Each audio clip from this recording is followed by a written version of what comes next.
They appear around the globe. Unidentified objects streaking across the sky. Wow, look at that. Home video cameras capture it all. But why do these supposed UFOs keep appearing in the same places? Mexico, Brazil, even United States nuclear bases. Is it a coincidence? Or are these places, these events, proof of UFO hotspots?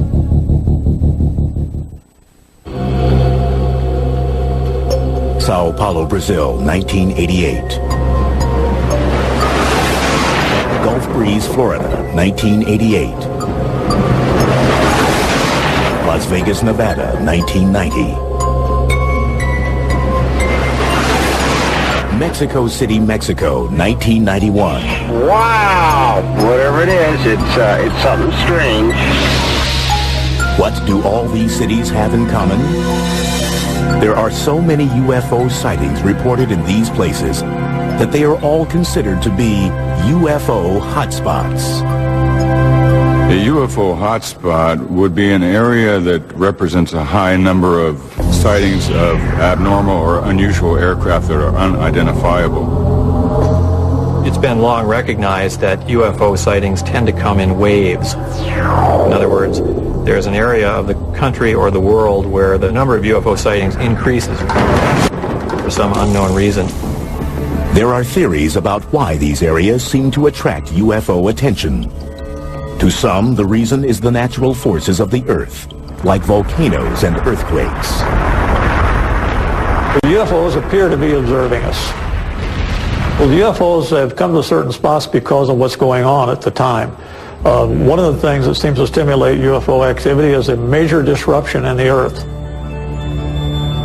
Still others believe that human behavior is at the root of these sightings. One of the things that has to do with hotspots is that once somebody notices something, then others are going to look also. That you may not pay much attention to your surroundings. Someone says, gee, last night there were 3 mysterious lights went by. The next night you're going to be watching, and there's a much better chance that you're going to see them than if you're just sort of walking along looking at your feet. According to the National UFO Recording Center, there have been more than 13,000 UFO sightings in the United States since 1990, making such places as the mysterious Area 51 in Nevada, Washington State, and Florida UFO hotspots.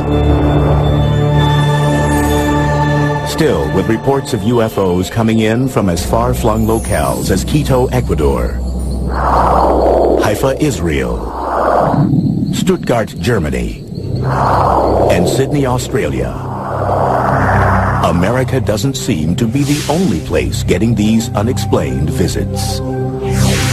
Many people don't realize that UFOs are not seen only in the United States, they're seen all over the world. There are hotspots all over the world. Brazil is one of those hotspots. With 549 sightings, Brazil was second only to the United States in reported UFO activity in 2001. And unlike America, where UFO reports are traditionally met with skepticism, Brazil has a strong tradition of accepting UFO sightings and even publicly conducting government investigations. Generally, South American countries are more open to this type of thing. There are other cultures that are more tolerant of people's perceptions, their emotions. They're more open to events that may be part real, part mystical, and they do not have the same strong norms, you might say, against reporting unusual or paranormal kinds of experiences. We also have to think in terms of the kinds of religions that predominate, in that if you have religions that make opportunity for saints and angels and things like that, the idea of powerful visitors from afar is, I think, much more easy to accept. October 15th, 1957. Brazil is the location for one of the world's first accounts of an alleged alien abduction. Antonio Villas-Boas was a young man. He was driving a tractor in a field. He claimed he saw an object come down out of the sky and land nearby. He was greeted by aliens taken on board, washed off with some kind of a substance that smelled very badly to him. He made him vomit. And he later thought maybe that might have been something like a disinfectant or the like. While he was in this enclosure, a female alien type came in and had sex with him.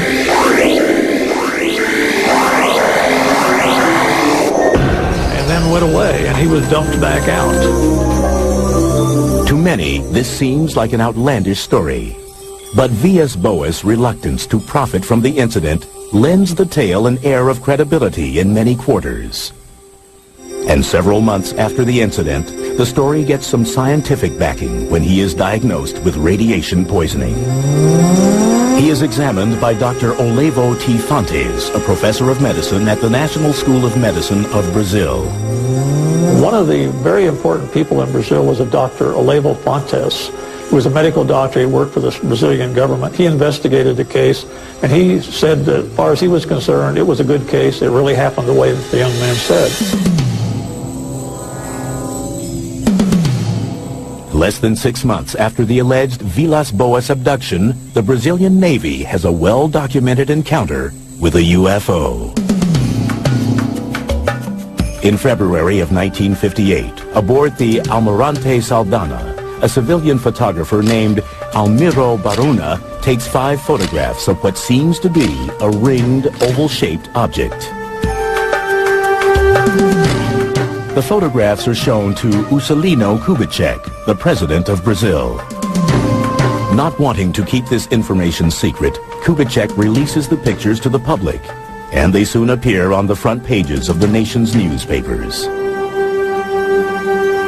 That particular UFO was never seen again, but UFO incidents like that on board the Almirante Saldanha continue to be reported to this day in Brazil. In the mid-1990s, Brazil's UFOs again make worldwide headlines.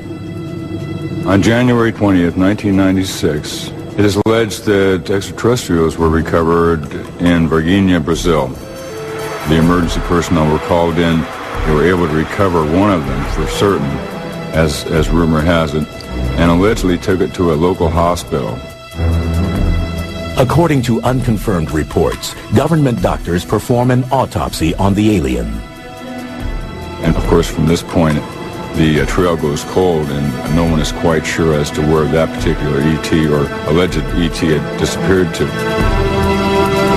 Despite several purported eyewitness accounts, the Brazilian government, which has been so forthcoming in the past, denies the Varginha encounter and that an alien was ever captured. Everything that was in any way connected with this sighting somehow vanished. Ironically enough, after this creature was allegedly recovered, there was a high number of UFO sightings in the area.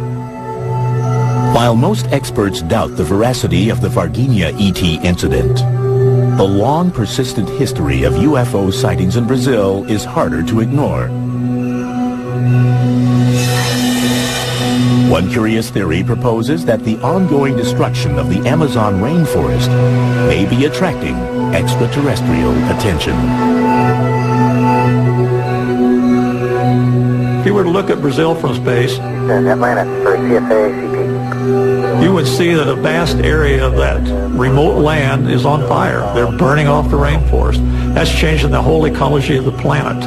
If you were observing a planet and what's going on there, you would definitely want to look at Brazil. And that seems to be the case.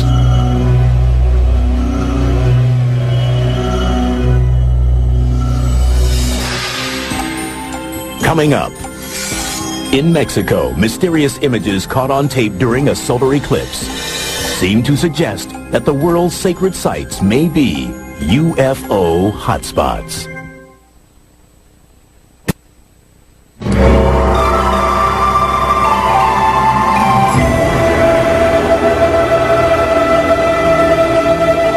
Mexico is a land with a sacred past.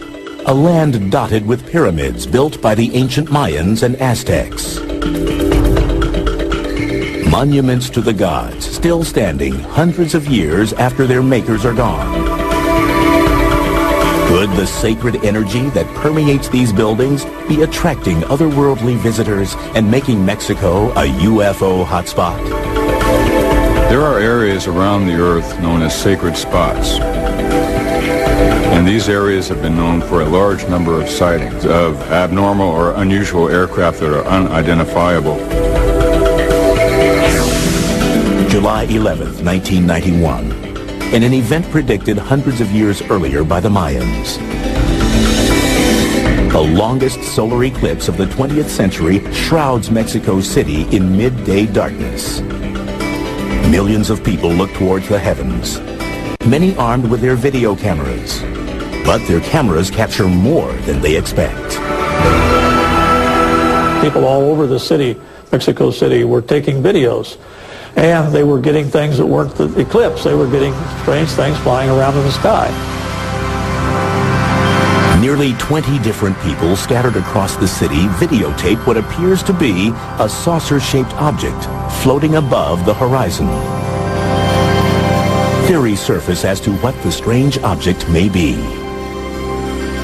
Once the moon passes directly in front of the sun, of course, it gets quite dark, and you start to see the stars, you can see the bright planets, you can see Venus or any other bright star or planet that happens to be above the horizon at that time. Undoubtedly, that's what a lot of people were seeing. But when all of the different videos shot from multiple locations around the city are analyzed, the images seem to show Venus and the mysterious object as clearly separate entities. Some experts offer another theory. Perhaps the phenomenon is the result of the video cameras themselves, as Mexico's emergence as a UFO hotspot coincides with the proliferation of affordable home video recorders. A camcorder is made with an automatic focus and an automatic aperture control to try to control the amount of light. And so it is not made to focus against a dark background. An automatic camera cannot focus on these objects without seeming to impart motion and changes in shape to it. But many disagree that the sightings were just a trick of the camera and point to subsequent events as proof. Over the course of the next 6 years, more than 1,500 videos and photographs of UFOs surfaced throughout Mexico. Many of the alleged UFO sightings appear near ancient Mayan and Aztec pyramids. One area with a lot of sightings is Tepoztlan, a resort village some 60 miles south of Mexico City. According to UFO researcher Carlos Diaz, 60% of its residents report having seen a UFO. And local air traffic controllers confirm that radar regularly detects unidentified objects over the area.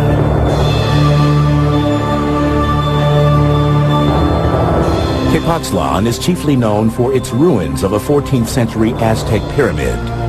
To some ufologists, ancient sacred spots like this one represent power points that may be attracting UFO activity.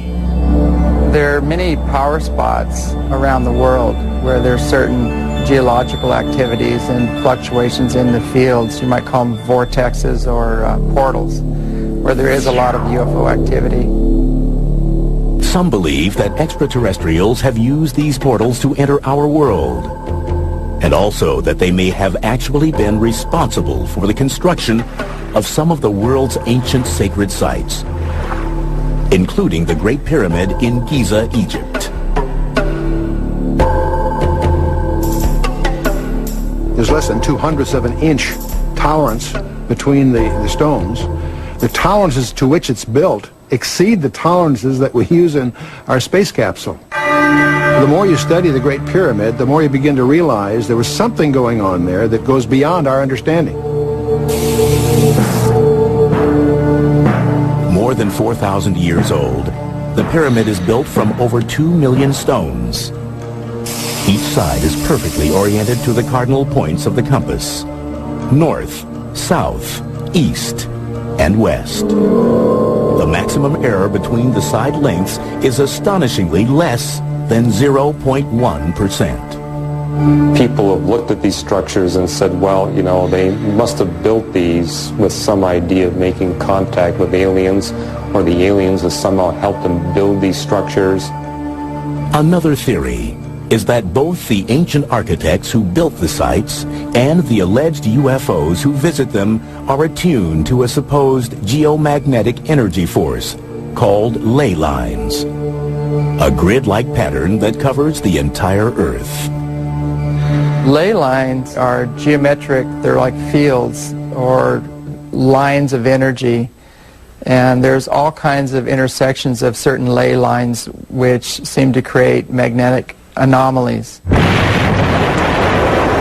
Ley lines have also been linked to tectonic activity, the movement of the Earth's plates, a force that results in earthquakes and volcanoes, and provides another potential explanation of UFO activity in Mexico. One of the reasons I believe that Mexico City is indeed a hotspot for unidentified flying objects is due to the volcano that's near Mexico City, where large numbers of legitimate unidentifieds have been filmed.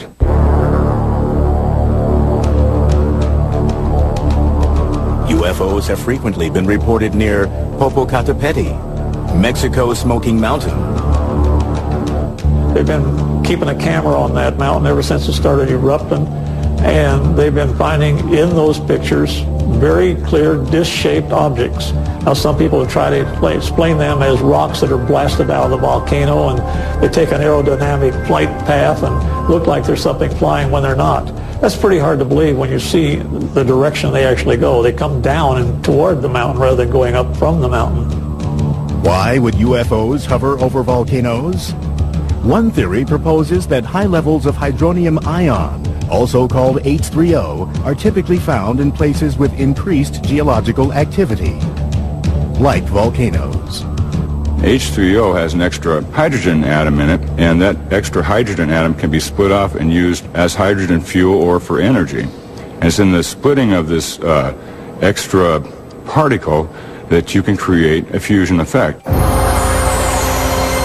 It's possible that these UFOs may be harnessing this type of energy for their systems to perhaps propel themselves through the atmosphere.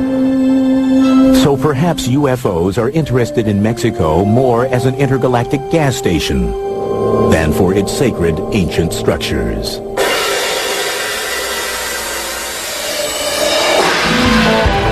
Coming up next, 10 of America's nuclear missiles suddenly shut down as a glowing disk hovers above Malmstrom Air Force Base.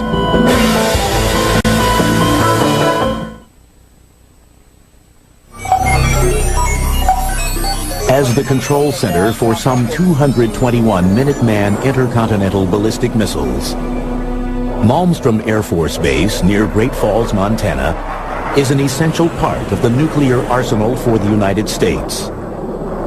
For decades, Malmstrom and other strategic air command centers like it have been the primary potential targets for the country's enemies.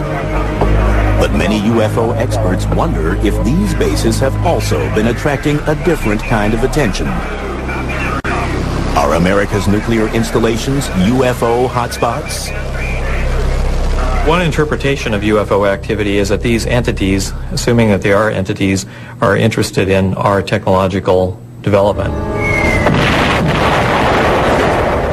We're a very violent species, as you know if you watch television at night. So that alone is a reason that they would have to pay attention to what we're doing. March 16th, 1967. Reports of UFOs at Malmstrom seem to demonstrate an extraterrestrial interest in America's nuclear forces. The way it happened, according to Robert Salas, who was stationed underground in one of the missile complexes, was that he received a phone call from a security guard up on ground level, saying, in effect, that there was a large, red, glowing, disc-shaped object hovering in front of the facility. And the guards were extremely frightened about this, as you can imagine. He kind of laughed and sort of said, you know, back off. The security guard called a second time, saying, even more panicky, that the UFO was now hovering right outside the gate and was very close. They were observing the status board in the launch complex, and they noticed that the missiles started going offline. Clunk, clunk, clunk, clunk, clunk. 10 of the missiles, one at a time, just boom, boom, boom, boom, shut down. The missiles quit functioning. So we were really out of business as a nuclear deterrent at that time. The incident at Malmstrom is neither the first nor the last time that the security of the United States nuclear sites is supposedly compromised by a UFO incursion. This supposed trend in UFO activity is noticed as early as 1952 by Captain Edward Ruppelt, the first chief of Project Blue Book, the Air Force's official investigation of UFO reports. Ruppelt discovers what he calls an ominous correlation between UFO sightings and the locations of the nation's nuclear facilities. If you're in the military and someone is displaying an interest in your strategic capabilities, it's an alarming situation. It raises national security questions. A lot of investigation went on to determine what could happen. The Boeing company that was responsible for some of the equipment was involved. The U.S. government was involved in investigations. The actual reason for so many missiles going down simultaneously was a big puzzle. They found absolutely that an EMP, an electromagnetic pulse, may have fried the electronic workings in the missiles. However, there was no attempt whatsoever to relate the EMP, the pulse, to the presence of a UFO outside. In fact, the presence of the UFO out on the perimeter was dismissed as hearsay. We have no hard evidence that there really were any UFOs there. Nobody got any clear photographs or videos or anything like that. We just have somebody's perception that they went out and they saw a light in the sky. But the source of the EMP, a radiation wave that disturbs the function of electronic equipment, remains undetermined. And the government has never explained why so many missiles malfunctioned at the same time. It's important to bear in mind that these missiles are designed to be independent systems. So if you do something to affect one missile, it won't affect all the other missiles because they're totally separate. So whatever caused this event was able to shut down a whole variety of missiles that were spread around a large geographical area around the launch control complex.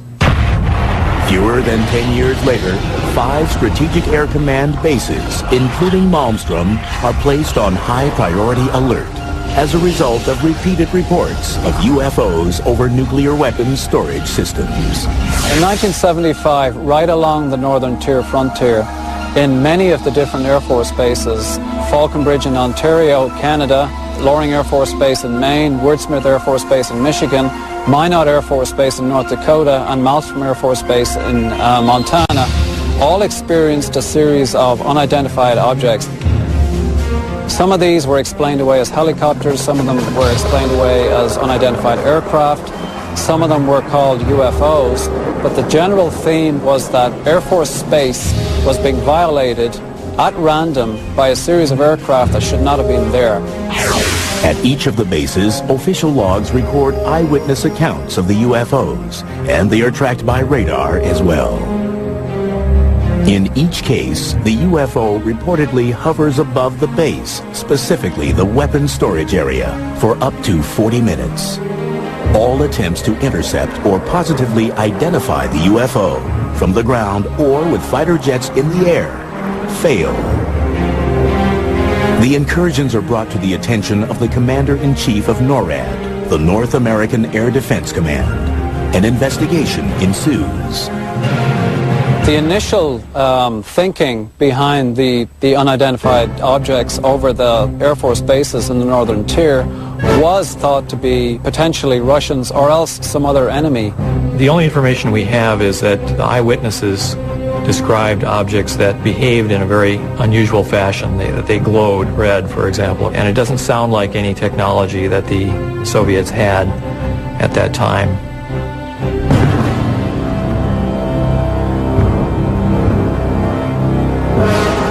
Another theory is that the UFO incursions were a type of readiness self-test to check the security of the bases in the event of an attack.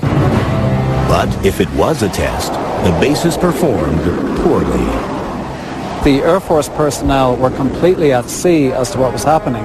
They were actually calling the law enforcement people in Great Falls, Montana for help because unidentified aircraft were buzzing them in missile control silos. They had no idea what was going on. Aside from acknowledging that unexplained events have occurred at the northern tier bases, the U.S. government remains characteristically silent on the question of whether American nuclear installments are indeed UFO hotspots. To my knowledge, there's no published report explaining what happened. It's simply a mystery. And as far as the government is concerned, it can remain a mystery. According to the Air Force fact sheet on UFOs published in 1996, no evidence has been presented to indicate that further investigation of UFOs by the Air Force or other government agency is warranted. But for some, the base sightings are not quite as open and shut a case as the government would have us believe. We think the reason that the military tend to downplay this whole phenomenon is because the Department of Defense, by definition, needs to defend. And if theoretically there are objects that are able to violate United States airspace with impunity, that sets up a very big question mark about the efficiency and the abilities of the Department of Defense. But they are as bewildered and as puzzled and as intimidated as everybody else is.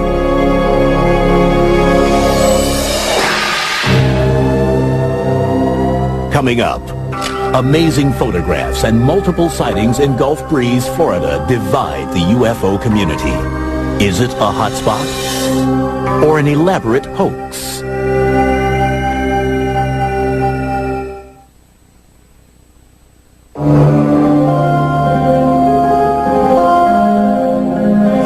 It's November 11th, 1987. And Ed Walters, a building contractor in Gulf Breeze, Florida, is about to experience the UFO phenomenon firsthand.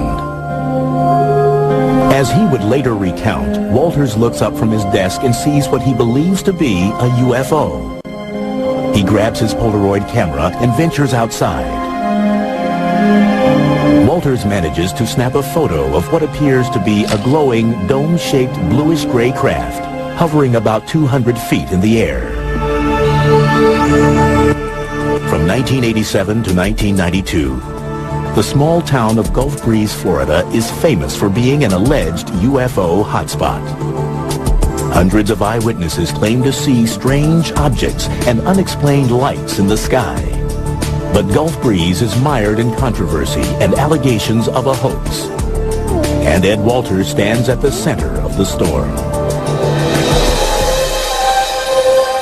On November 19th, 1987, 8 days after Ed Walters allegedly had his UFO encounter, the Gulf Breeze Sentinel publishes 2 of his 5 photographs. The next night, Walters claims to see another UFO and manages to take 4 more pictures,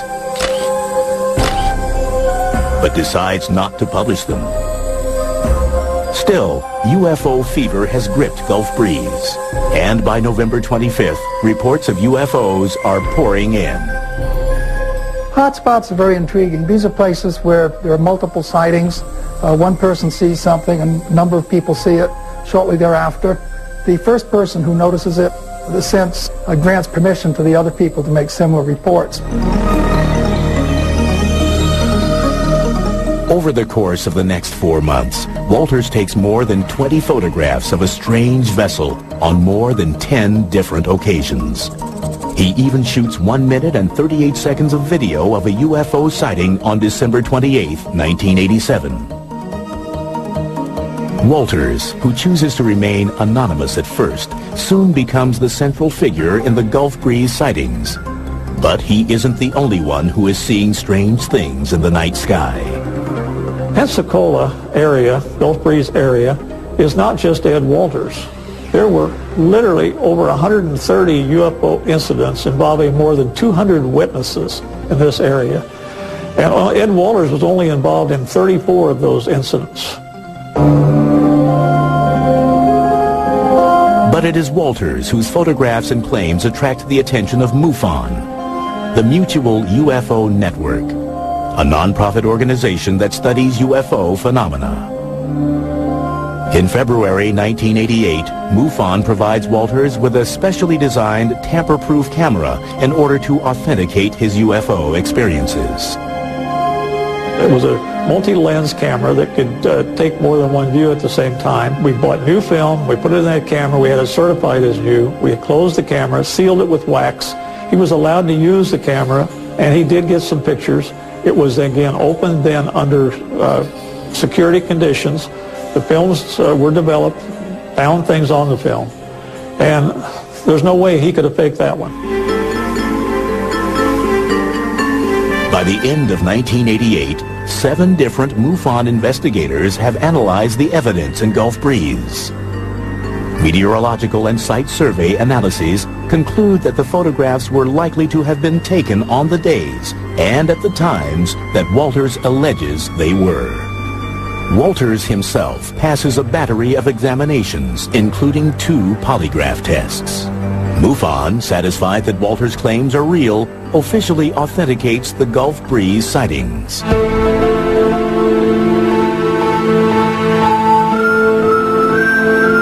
But in 1990, new doubts surface regarding the Ed Walters case. First, a model that resembles the UFO in Walters' photographs is found in the attic of his former residence in Gulf Breeze. Then, in July of that year, a teenager named Tommy Smith alleges that he witnessed Ed Walters faking the UFO photos. MUFON begins an investigation on a skeptical stance. Just like any private investigation or any police investigation, we go about it the same way. And like in any crime case, if more evidence comes along, we'll reopen a case. And we did reopen the case in Gulf Breeze because of Tommy Smith's allegation that Ed Walters had hoaxed it.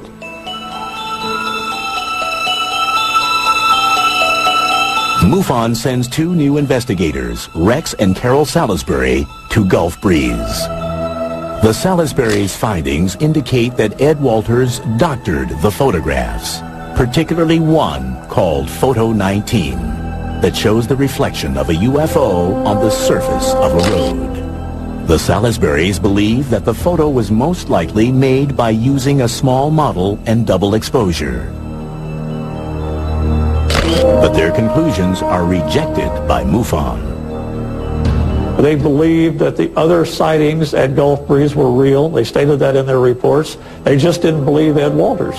Basically, MUFON fired them and sent somebody else in to authenticate, quote-unquote, the sighting. The new investigator, named Gary Watson, questions the veracity of Tommy Smith's testimony. He also alleges that the model UFO found in the attic of Walters' former home was planted by someone who wanted to discredit Walters. Watson concludes that Ed Walters' photos and story are true. Despite the controversy over the Walters sightings, reports of a new UFO begin to emerge in Gulf Breeze. Instead of looking like ships or vessels, the new sightings are characterized differently. There were various kinds of lights that were seen. Big red globes, little white lights, some lights that maneuvered, some hovered, some shot away, some just disappeared. When you know it. From 1990 through 1992, residents of Gulf Breeze see the strange lights so often that they give them a nickname, Bubba. They organize sky watches, and by 1992, there are 170 recorded UFO sightings of Bubba. But then, in 1992, the lights disappear as mysteriously as they had appeared 2 years earlier. The lights have never been explained, and the Ed Walters case still divides the UFO community. Although strange lights are still occasionally seen in Gulf Breeze, it is no longer considered to be a UFO hotspot. Whatever supposedly was going on in Gulf Breeze, it's not going on anymore. Oh, look at that. Look look at that. Oh, it doubled. There it goes. It's doubling. Up next, a Washington State man claims to be living in the middle of one of the world's major UFO hotspots.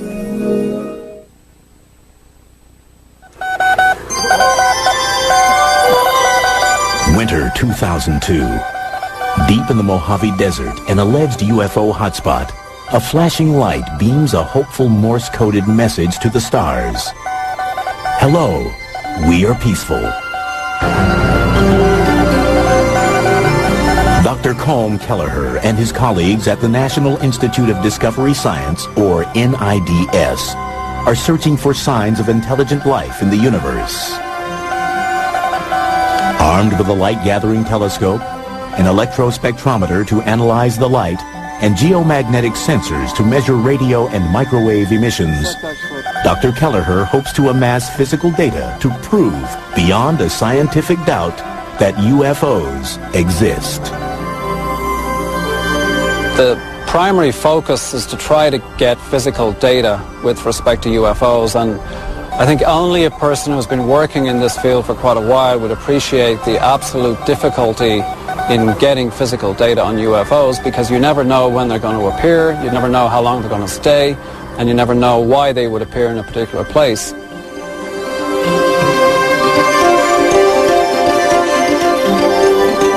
NIDS operates a 24-hour hotline for UFO sightings. And although 95% of the accounts turn out to be IFOs, identified flying objects, like airplanes or weather balloons, there is still the 5% that defies explanation. And that 5% is what interests Dr. Kelleher.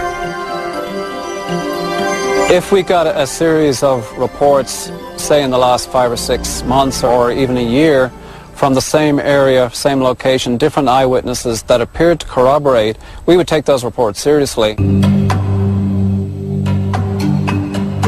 And one alleged hotspot that is raising some serious questions in the UFO community is the Yakima Mount Adams area in southeastern Washington state. The Yakima Indian Reservation in Washington has the appearances of being a UFO hotspot for many years. UFOs have been reported from the fire towers, from rangers, from people camping, that sort of thing, over and over and over. James Gilliland is the owner of the Sattva Sanctuary, a UFO-friendly spiritual retreat located nearby.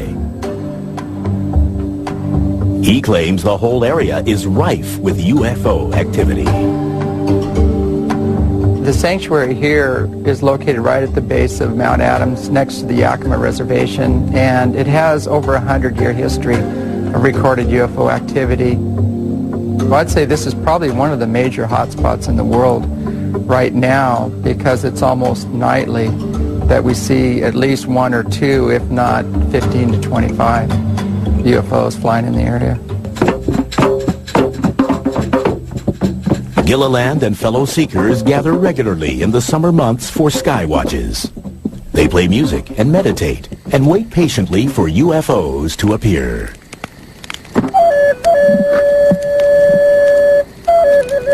They're looking for people that are very spiritually aware, that have kind hearts, that love people, love humanity and the earth, and those are the ones that will be ambassadors to bring forward their message, because those people have risen to the occasion.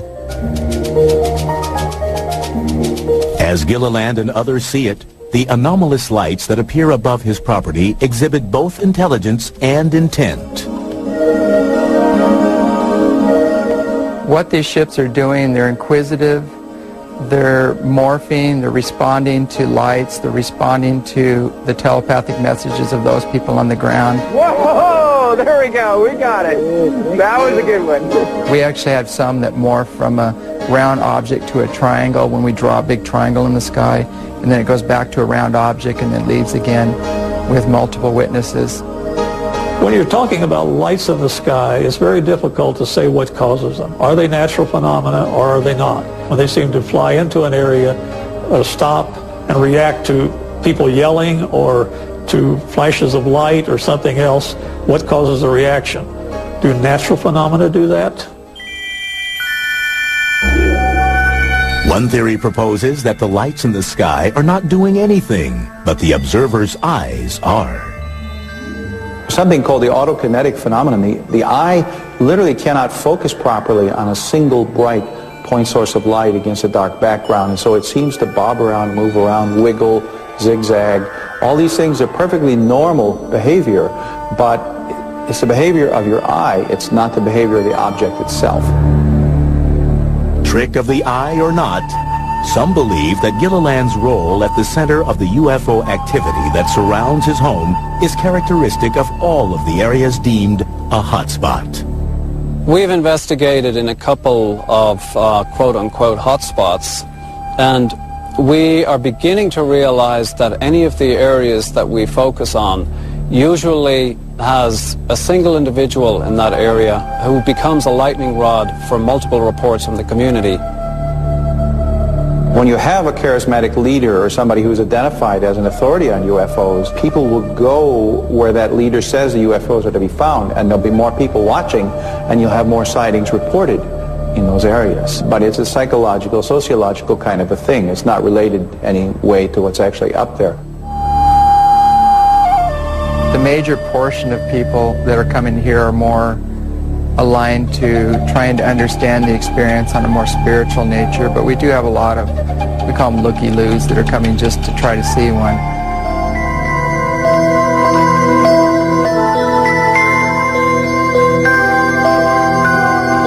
That there are strange, often inexplicable phenomena in the night sky is undeniable. But just what these phenomena are, and whether they tend to cluster in time and place to form UFO hotspots, is open to debate. As far as the skeptics are concerned, on every level, you cannot instill want into another being. You can't get them to open their eyes or look at what's obvious. We showed them footage of ships flying behind trees, landing on the mountain, doing phenomenal feats, making U-turns, right-angle turns at several thousand miles an hour. And their standard pat answer is these are meteors or satellites. It's just amazing. We don't want to feel that we're alone in the universe. We don't want to feel that life is without a purpose. We don't want to feel that there's nothing out there in the way of a mystery. We human beings want our lives to be exciting. But just because something is exciting doesn't make it true.